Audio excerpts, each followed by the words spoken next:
Hi, my name is Matthew Ebert. My pronouns are he, him, and I'm a Fletcher Pilates teacher based in San Francisco, California.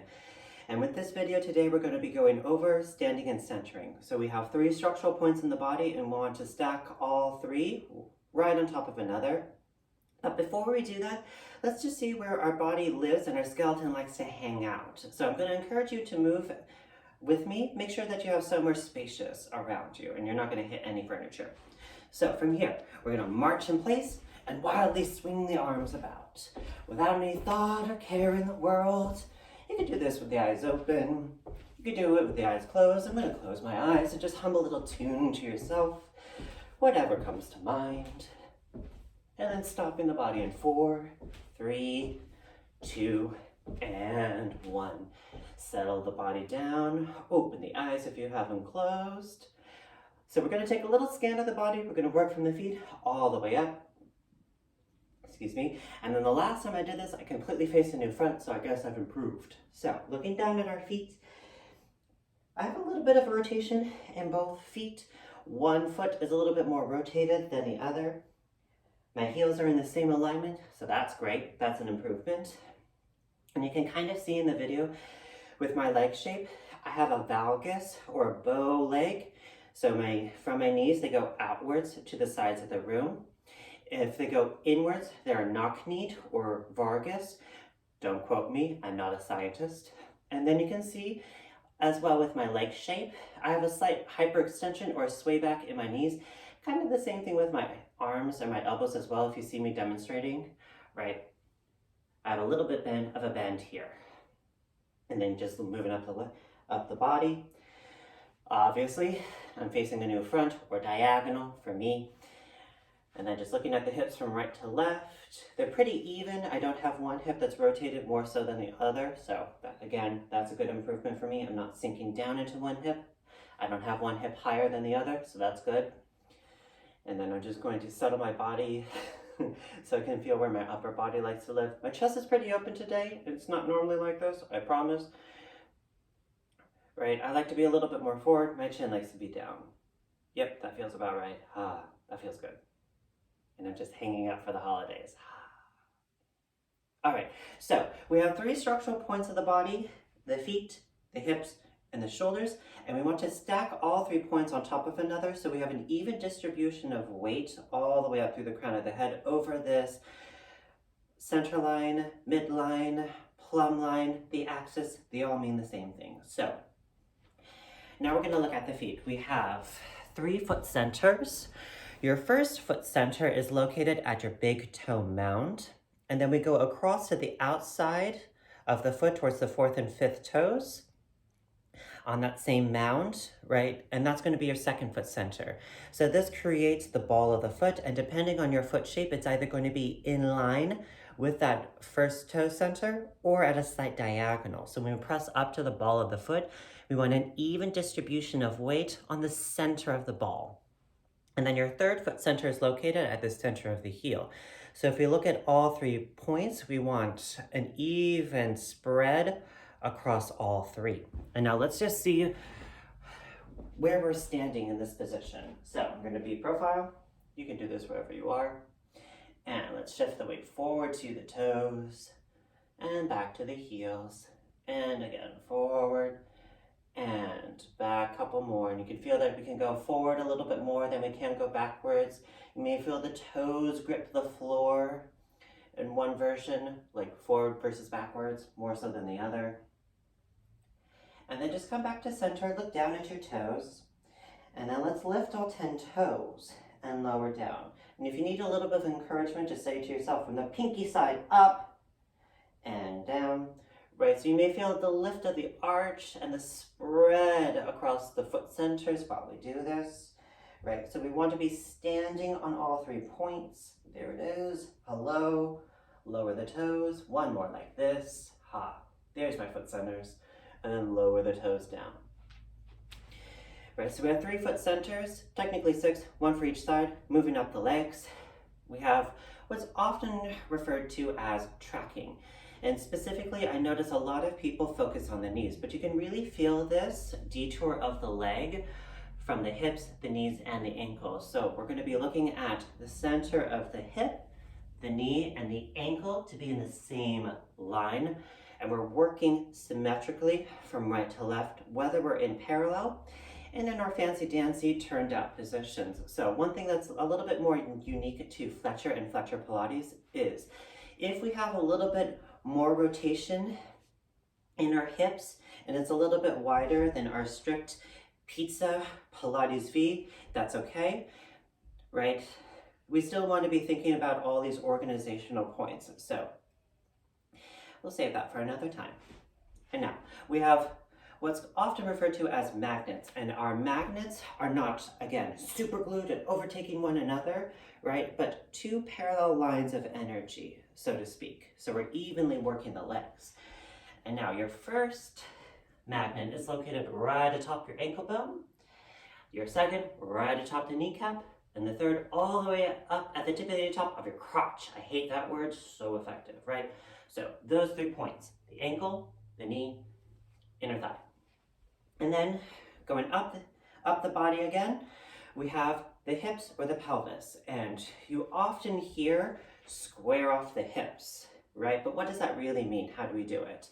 So Joe used to tell Ron, bolt pelvis. So once it's there, it stays there. So for that reason, we call them bolts. And now I'm going to come back to my profile. Let's do this together. Create 2 little fists for me. One fist is going to come to the front, the other in the back. So your front fist is located at your pubic bone. So not up at the top of your pants, all the way back down towards that crotch area. Ugh, what an ugly word, so effective. And then your back hand, your back fist, is located at your sacrum, right betwixt your butt cheeks, right? So for most of us, we have what's called an anterior or a forward tilt. For some of us, we have more what's may refer to as a posterior or backward tilt. And we want to think about lining up these 2 points with one another. So we're going to do what's commonly referred to as tucking. Tuck the pelvis, tuck the hips. Ha! All right, now let's just hold it here. So I can feel my glutes are engaged. My stomach is hanging out for the holidays. And if I really think about trying to move from this position, my hips are kind of locking me into this spot, and I can't really move my spine after a certain point, let alone engage my abdominals. Right, so from here, I want you to think of, if you have an anterior tilt, you want to lift your pubic bone so it's in line with your sacrum, right? If you have more of a posterior, it's going to go downwards, right? So there's this lengthening sensation as we tilt the pelvis up and down through the low belly. Usually with a tuck, it's a grind and find downward, right? And the other thing that I see happen a lot is that by focusing on the front and back, we're either over-correcting this placement and trying to eliminate some of the structural points in our spine, right? We're over-flattening, so to speak, the low back. So from the low belly, pubic bone in line with the sacrum. And now looking at the size of the hips, we're going to do something fun. We're going to sink down into one hip and stand up tall. Doesn't that feel good? Rest down there and lift back up. Okay. So hopefully as we're doing this, you can feel something protrude out to the outside of your pockets here. So that's your leg bone or your femur, excuse me, where it enters into your hip socket. There we go. That's the word. So if you look at the hips from side to side, we don't want one hip to be rotated or overtaking the other. Similarly, we don't want one hip hiked up higher than the other, right? So forget the image. If you were to be skewered from front to back and side to side, it should create an even cross, right? All the way around. So if you look at a band, it should be parallel to the floor. So that's what we would talk about, squaring off the hips. And we want our sits bones over our heels, hips over our heels. That's the shortcut. Yeah. So again, pubic bone in line with the sacrum, side bolts. We're not sinking down into one hip. We don't have one hip forward more so than the other, really. So really it's more just like no more Shakira. And then just moving up the body, we have a lot of terms for this one. It's either called the abdominals, the abs, your core, the powerhouse, the girdle of strength, or the girdle, so it is shortly. We don't say girdle too often because we also have a shoulder girdle. In Fletcher Pilates, we have quadrants, and we have 4 quadrants. So from here, you're going to take your hands, place them onto your sternum. From here, we're going to spider the fingers down to the rib cage where the ribs start to flare out. We're going to go all the way around till we find our spine, and then we go down to that bony part of our hip.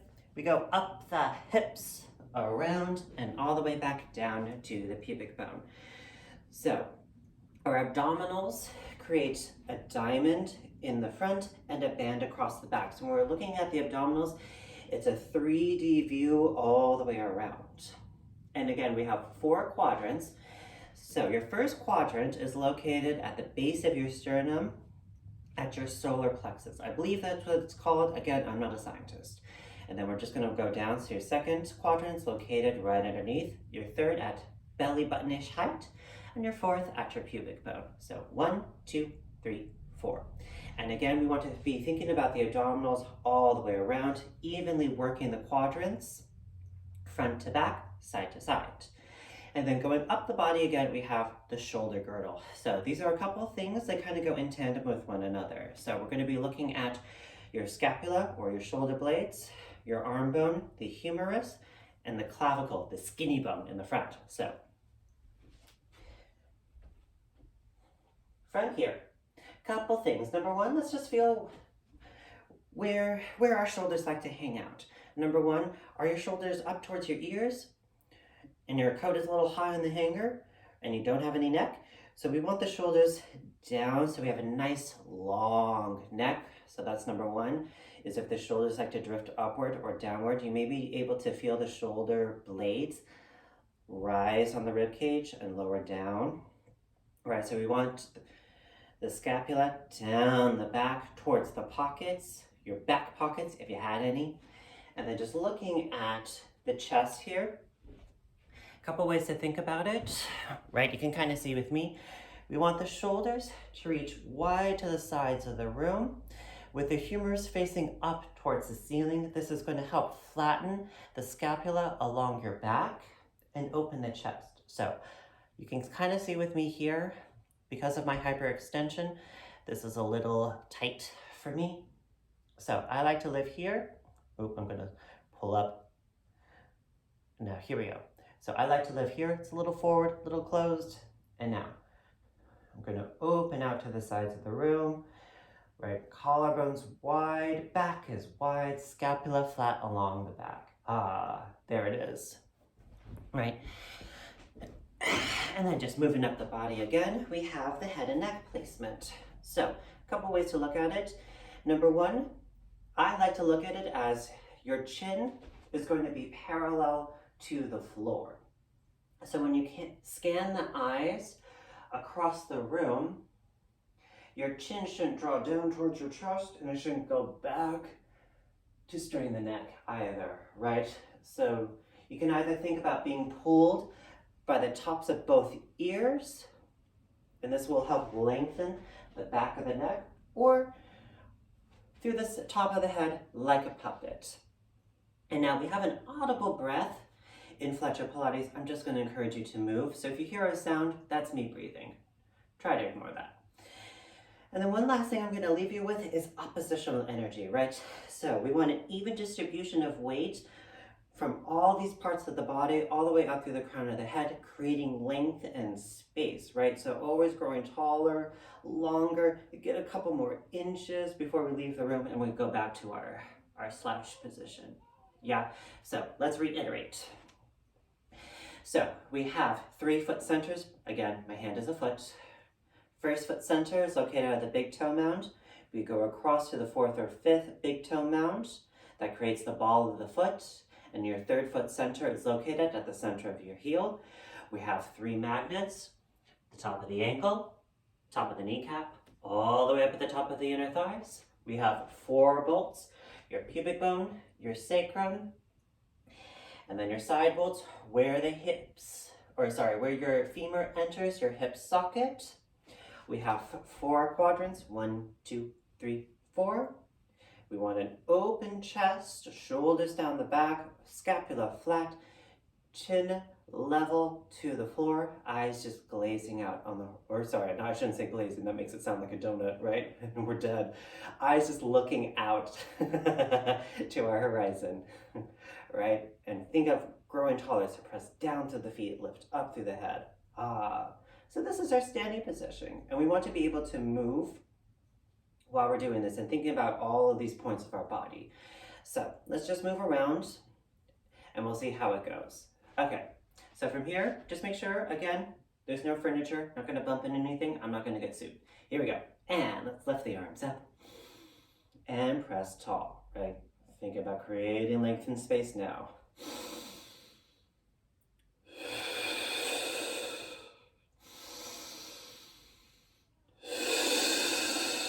One more. I'm just going to encourage you to move with me, right? Or if you want to stop here, that's okay.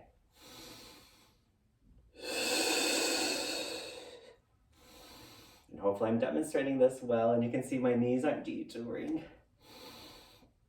Come on, pull up through the top magnet. There it is. Sometimes I need to say to myself,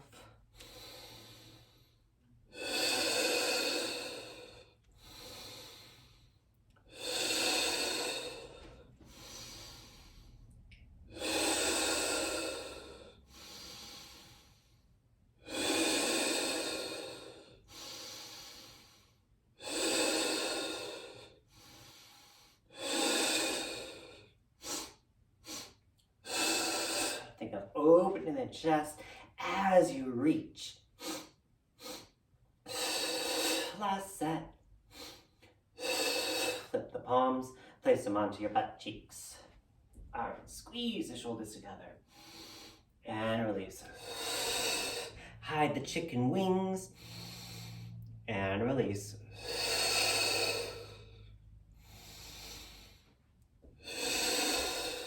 Two more. Last one back to stay, holding it here, and squeeze.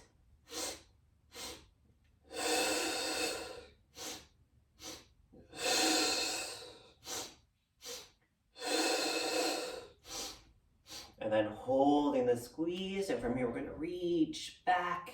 Place the hands back to your butt cheeks. Try not to open the hands to the side.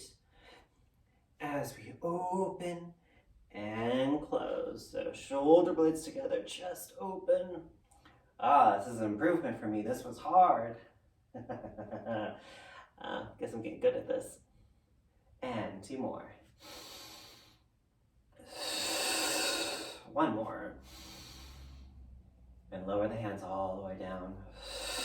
A lot of work. All right, now let's plie, round forward, and circle.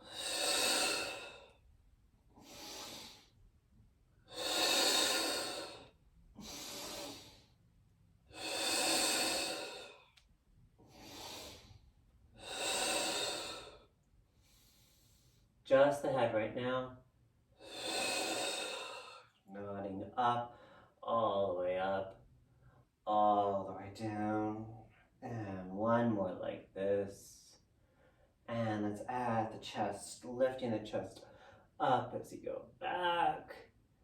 And then just this time we're just going to come to center. And again, lift up, extend the back, and center.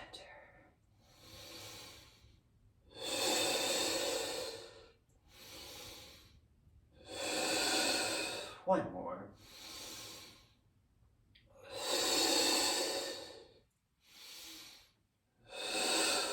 Lift all 10 toes and find a turned out position, right? It could be a strict pizza Pilates V or a little bit more turned out. I'm going to leave that up to you, right? You still want to think even distribution of weight from the feet all the way up. Here we go. And let's lift the arms up in line with the ears. We're going to shift the hips over to one side. Bottom arm is going to clasp the top. Does not feel good.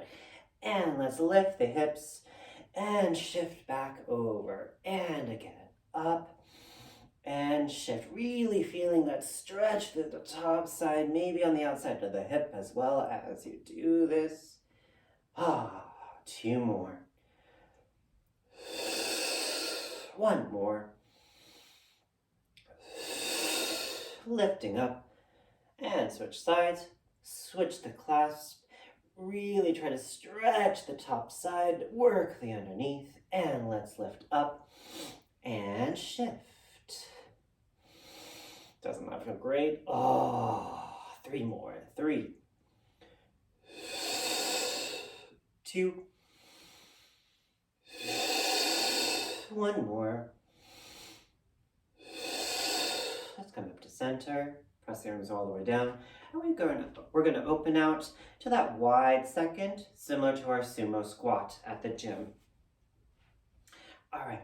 And now from here, we're going to do a little bit of rotation. Your hands can be crossed. Hands on top of the shoulders. Hands can open out on top of the shoulders here, wide. Elbows wide to the side, arms out in a T. I'll leave that up to you. Or you can place your hands on your hips if you want to focus on the hips here. I'll place my hands down. So we're going to rotate the chest to one side and come back to center. Other side. Nice deep twist. Untwist to center. And think of looking back over that shoulder and then come back to center with the eyes.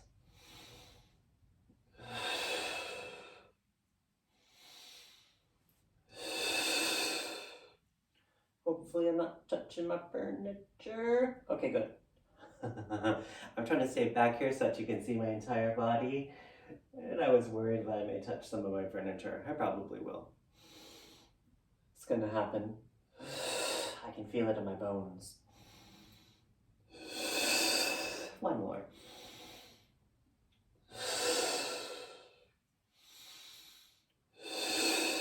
Let's bend one knee and come up to center. Over to the lunge.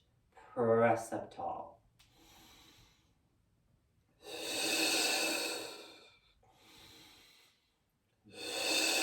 One more on each side. Try to stay upright and vertical so that the torso glides across and the hips aren't shifting anywhere around. And let's circle the opposite shoulder now.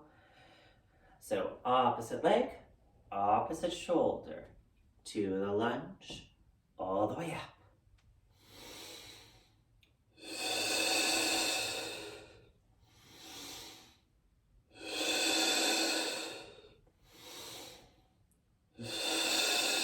One more on each side. And last one like this. Stay in the lunge, push back to center, waddle your way back to the center of the camera.